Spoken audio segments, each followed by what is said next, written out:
Carlos Herreros es un cántabro torrelaveguense que es ahora mismo una de las mayores autoridades en esta nueva técnica que se llama el coaching y que está teniendo una implantación muy importante en España tras su éxito a nivel internacional.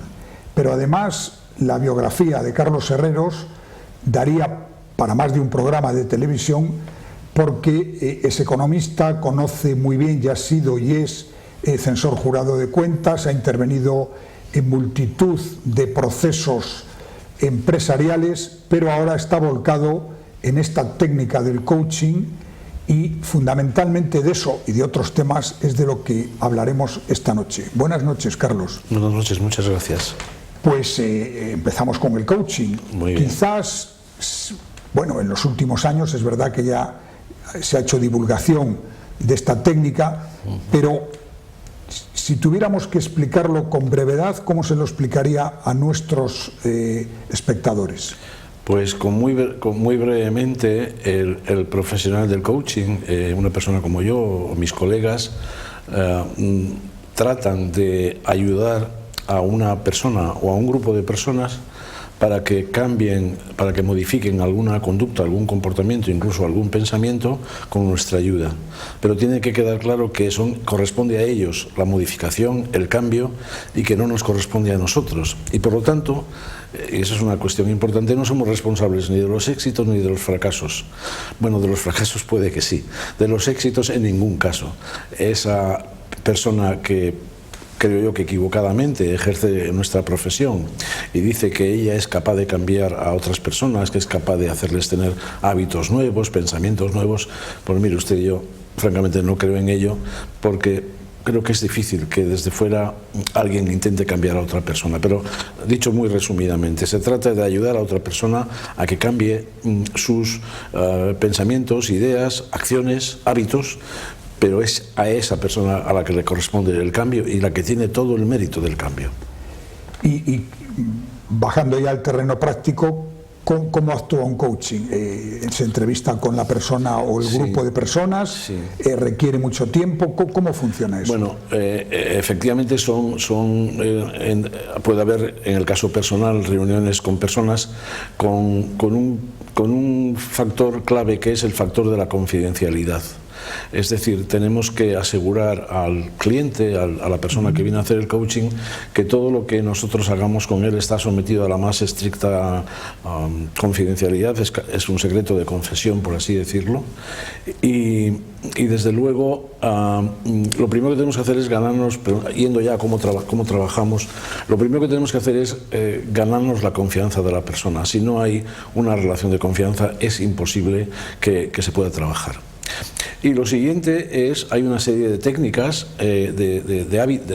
técnicas, de formas de actuar que básicamente consisten en hacer preguntas, y en esto ya pues nos remontamos a Sócrates, y a través de las preguntas y del reencuadre o la reformulación que hacemos de las preguntas o las que se hace la persona que está haciendo el coaching, esa persona va descubriendo por sí misma las potencialidades que tiene y cómo utilizarlas, cómo cambiar para que esas potencialidades, si es posible, sean aún mayores. Es decir, el coaching no es para gente muy enferma.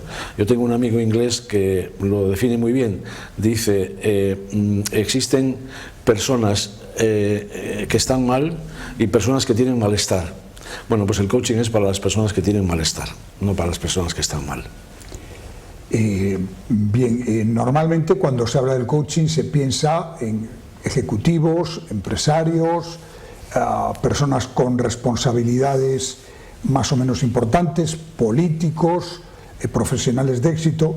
¿También esto vale para un ciudadano de la calle, para una persona, digamos, normal, entre comillas? Sí que vale para todo tipo de personas. Y no se pueden hacer diferencias. Es cierto que históricamente el coaching podemos decir que en su forma actual tiene unos 25 años, por lo menos en España. Bueno, y en el extranjero unos más. Si nos remontamos a Sócrates, pues tiene 2.500 años o 3.000. Pero bueno, el coaching actual tiene aproximadamente entre 25 y 30 años de vida, y ha ido evolucionando. Empezó siendo una herramienta muy útil para trabajar con ejecutivos, con directivos, pero ahora también se trabaja con personas que no tienen ninguna responsabilidad, en el bien entendido de que no estoy expresándome mal. Todas las personas tenemos algún tipo de responsabilidad. Todas las personas en algún momento de nuestra vida, en nuestra familia, en nuestro trabajo, en nuestros círculos, en nuestras aficiones, en algún momento somos líderes. Y eso pasa en cualquier persona. Eso de que el liderazgo es una cosa aparte y reservada a unos pocos no es cierta. En algún momento de nuestra vida, insisto, en algún momento de nuestras relaciones, de nuestras familias, actuamos como líderes, es decir, atraemos la atención y tratamos de que otras personas, digamos, sigan nuestro ejemplo. Bueno, pues por eso digo, el coaching puede ser útil para cualquier persona. Y se trata sobre todo de, como le digo, de cambiar actitudes, comportamientos, pensamientos, más que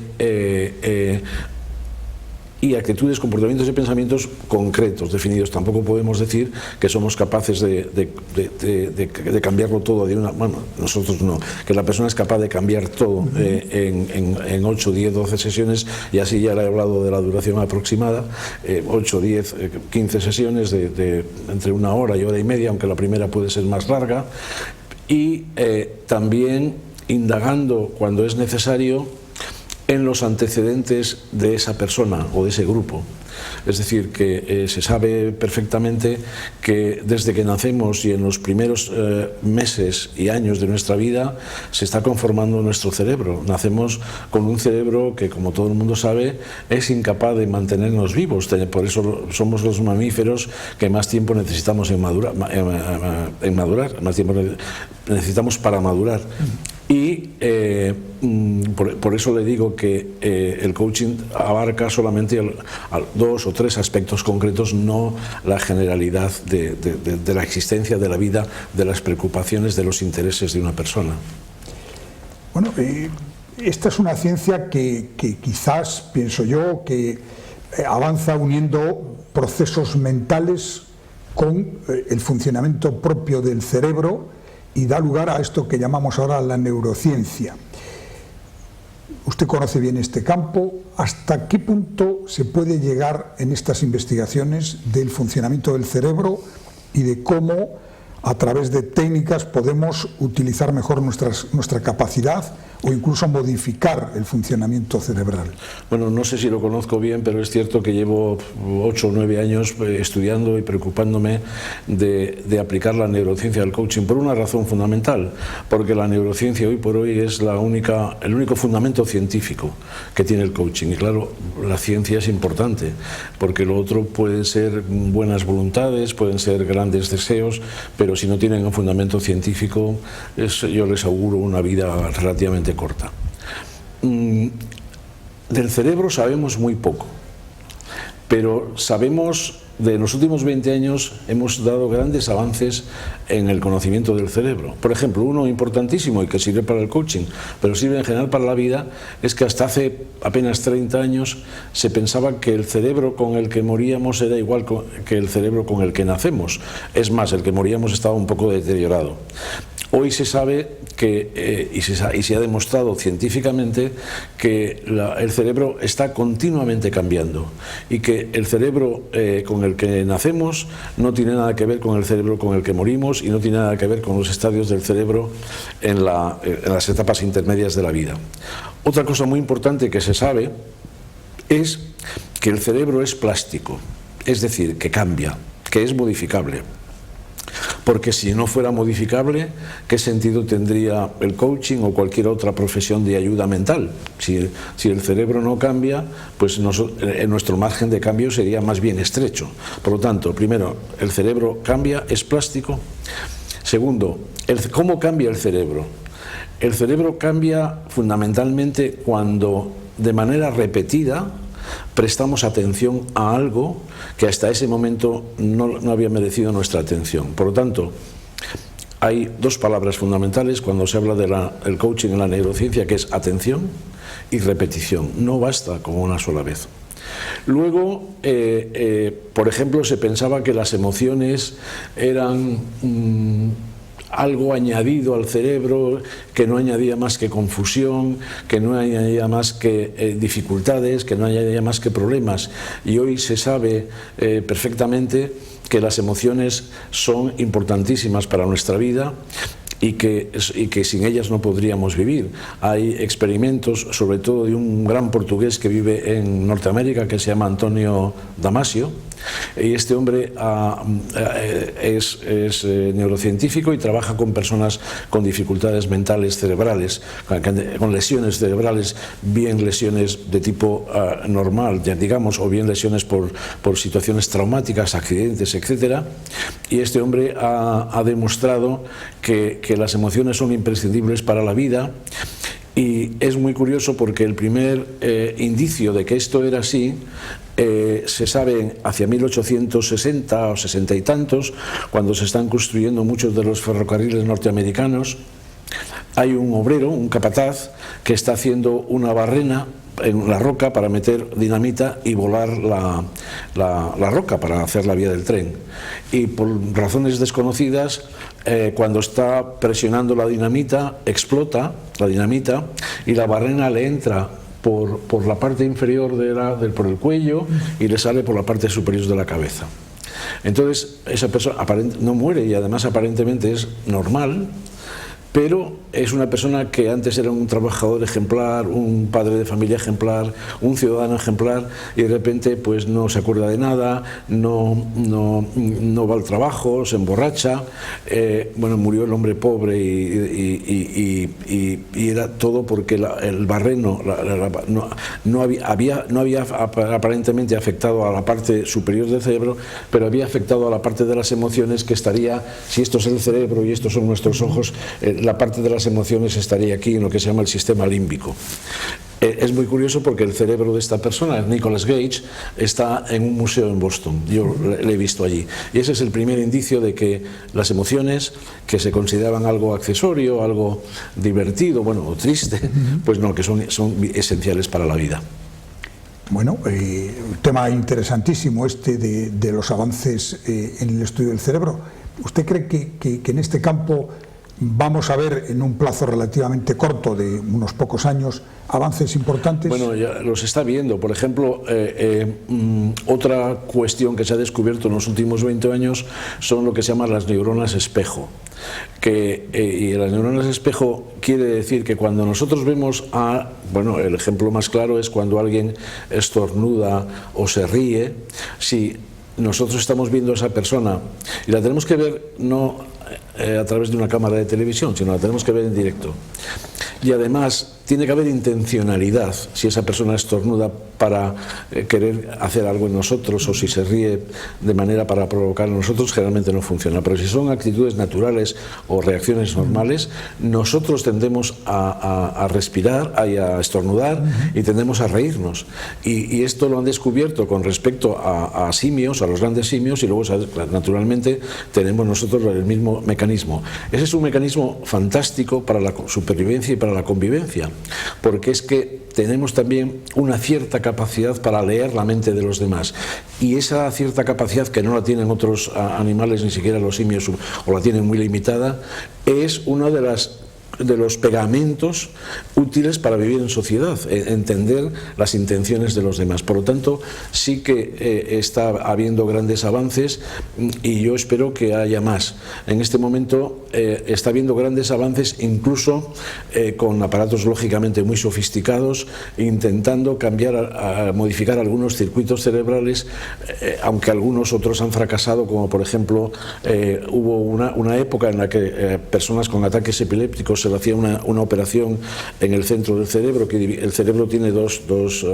partes, pues, y esas operaciones efectivamente eliminaban los ataques epilépticos, pero dejaban a la persona muy comprometida mentalmente. Pero bueno, ahora hay aparatos muy sofisticados. Hay un español, valenciano para más señas, que se llama Vidal Leone, que es profesor en Harvard, y está trabajando con electromagnetismo, es decir, que en todo el mundo hay un gran interés. Hace unos años Estados Unidos y creo que España también declaró el año del cerebro. Hay mucho interés porque se sabe que en el cerebro está lo fundamental de nuestro comportamiento, de nuestras actitudes, de nuestros pensamientos, de nuestra capacidad para colaborar. Todas esas cosas están en el cerebro. Bueno, pues después de esta parte tan seria vamos a entrar en algo un poquito más frívolo. Me parece muy bien. Y es que, bueno, el coaching se está utilizando mucho con políticos. ¿Seréis capaces, los que hacéis el coaching, de hacer que los políticos estuvieran más cerca de los ciudadanos, que escucharan más lo que se dice en la calle y que cambiaran esto que ahora parece que está siendo muy contestado por una gran parte de la población? Pues sí, por lo menos seríamos capaces de que se conocieran mejor a sí mismos, que eso ya es importante. Yo tengo escasas experiencias de coaching a políticos en España y tengo alguna más en México y en Argentina. Ahora en enero voy a Perú y a Colombia y también trabajaré con políticos. La cuestión es que se conozcan más a sí mismos y que sepan que están hablando con adultos, que no se nos engaña fácilmente, que hay que poner sobre la mesa. Hay un politólogo norteamericano muy especializado en estas cuestiones de neurociencia y de emociones relacionadas con la política, y él dice en su último libro que cuando votamos no cogemos una hoja, hacemos cuadros y empezamos a valorar de 1 a 5 a los diferentes candidatos, pues según su capacidad de gobernar, de dirigir la economía, de mantener el orden público, en fin, de todas las funciones que puede tener un gobernante, sino que lo que hacemos es lo que nos dice la emoción. Lo que nos dice la emoción, o lo que nos ha dicho la emoción en España también durante muchos años, veremos a ver ahora, y esto lo sabe usted también o mejor que yo, es que aquí incluso se ha votado por una especie de emoción histórica, es decir, lo que votaron nuestros abuelos antes de la Guerra Civil, y esto, pues qué duda cabe de que es emoción histórica, ¿no? Pero es decir, que podemos incluso no identificarnos y no haber conocido a nuestros abuelos, y sin embargo había mucha votación de ese tipo. Por lo tanto, la idea de que también es muy importante trabajar en coaching con los políticos, qué van a hacer después de ser políticos, porque ellos creen que van a ser políticos para siempre, pero también usted recordará mejor que yo, que creo que fue Adolfo Suárez que dijo que la UCD iba a durar 101 años, creo, o 100 años, bueno, y duró 5, ¿no? Pues por eso le digo que qué van a hacer después es importante. Cómo en su partido político se relacionan, porque claro, si en el partido político se relacionan mal, con rivalidades y con zancadillas, eso se transmite luego a la opinión pública. Y naturalmente a la honradez, ¿no? La honradez económica, vamos a decir, cómo gestionan los fondos públicos. Pero en definitiva, el coaching les vendría muy bien, pero se resisten en algunos casos que yo conozco, porque quizá tengan miedo a descubrirse a sí mismos, tengan miedo a descubrirse que la afición la política es una afición y una profesión perfectamente respetables y necesaria en la sociedad, pero bueno, hasta ahora, ya le digo, yo personalmente no he tenido muchos casos en España, sé que otros colegas míos sí, pero si miramos lo que pasa, lo que ocurre en España y en el mundo, vemos que la influencia del coaching cuando menos es escasa, cuando menos. Conoce usted bien la economía española internacional, la sociología y además a través del coaching pues ha hablado con mucha gente. Ahora mismo en España y en otros países europeos hay un fenómeno de estos partidos emergentes que en el fondo lo que plantean es no ya un cambio de política de izquierda a derecha, sino prácticamente un cambio de modelo en el cual los ciudadanos tengan más protagonismo, en el que haya otra manera. ¿Cuál es su visión sobre esto? Incluso, ¿qué futuro tienen estos partidos? Vamos a ponerles nombres: Podemos, Ciudadanos, estas plataformas que han nacido en Barcelona o en Madrid y que han llegado incluso a la alcaldía, esas plataformas que suman una serie de partidos y de movimientos. ¿Qué futuro le ve a eso y por qué este fenómeno tan llamativo? Bueno, yo creo que algunos de los diagnósticos que hacen esos partidos son perfectamente asumibles por mucha gente y por supuesto yo los asumo. Insisto, algunos de los planteamientos. Por ejemplo, hemos vivido una crisis muy dura y porque ahora resulta que se están rápidamente habilitando a través de la Sareb, del Banco Malo y de los bancos viviendas. Pero es que esto no se podía haber hecho hace 5 años y haber evitado el drama de los desahucios, que en fin, que numéricamente no es tan grande, pero bueno, aunque fuera uno solo. Y uno se pregunta, bueno, ¿y esto no se podía haber hecho antes? Y además muchos de los pisos de la Sareb y de los bancos están vacíos y además están siendo totalmente destrozados, vandalizados, y arrancado. Bueno, pues a lo mejor, estas cosas. Ahora, ese es, digamos, el diagnóstico. Hemos vivido una crisis muy profunda, de esa crisis muy profunda mucha gente está saliendo tocada. La recuperación no se pasa de la crisis a la recuperación recuperando puestos de trabajo estables y bien remunerados. Primero hay un estadio intermedio, seguramente en el que estamos ahora, en el que los puestos de trabajo no son tan estables, no son tan seguros y tan bien remunerados, y necesitaremos quizá algún tiempo más para recuperar el nivel salarial y el nivel de bienestar que hemos tenido. Eso por un lado. Ahora, la receta, ellos dicen más Estado, un Estado, además, bueno, en algunos casos hablan claramente de controlar los medios de comunicación, pues bueno, un Estado que ya hemos visto en otros países a dónde lleva. Todo eso que ellos plantean es posible desde un enfoque, digamos, liberal cristiano, o cristiano liberal, o cristiano demócrata, en el que por una parte se respeta la autonomía y la capacidad de las personas de cambiar, y por otra parte existe una ayuda del Estado para aquellas personas que realmente no pueden hacer los cambios necesarios, una especie de red de seguridad, pero partiendo de que antes o encima de la red de seguridad está la capacidad de los individuos, de los seres humanos, para gestionarse a sí mismos y para resolver sus propios problemas. Hemos empezado a hablar de la crisis. Usted conoce bien la economía española, como he dicho antes. Hay algo que más o menos está flotando en el ambiente, y es que, bueno, una vez que pase la crisis todo va a volver a ser como antes, mientras que otros opinan que no, que de la crisis hay que extraer lecciones y aplicarlas para que lo que se haga después no sea igual y por tanto no se cometan los mismos errores. Por ejemplo, gastar más de lo que se ingresa, mantener una serie de servicios que a lo mejor son ineficientes, etcétera. ¿Cuál es su opinión? Pues sí, bueno, pero hay una cosa en la naturaleza humana, en el cerebro, que yo creo que nos ayuda a vivir, que es nuestra capacidad de olvidar. Y si miramos esta crisis, que ha sido durísima, pues no podemos olvidarnos que a lo largo de la historia ha habido muchas crisis. Por ejemplo, una muy llamativa es la que se llamó una crisis que hubo en Holanda a principios del siglo XVII, hacia 1600 y poco, cuando acaban las guerras con España. Holanda empieza a ser un país muy rico y hay un momento en el que una casa en Ámsterdam se vende, se transmite, y el precio son un ramo de tulipanes. Fíjese si eso no es una crisis, si eso no es una burbuja, que venga Dios y lo vea.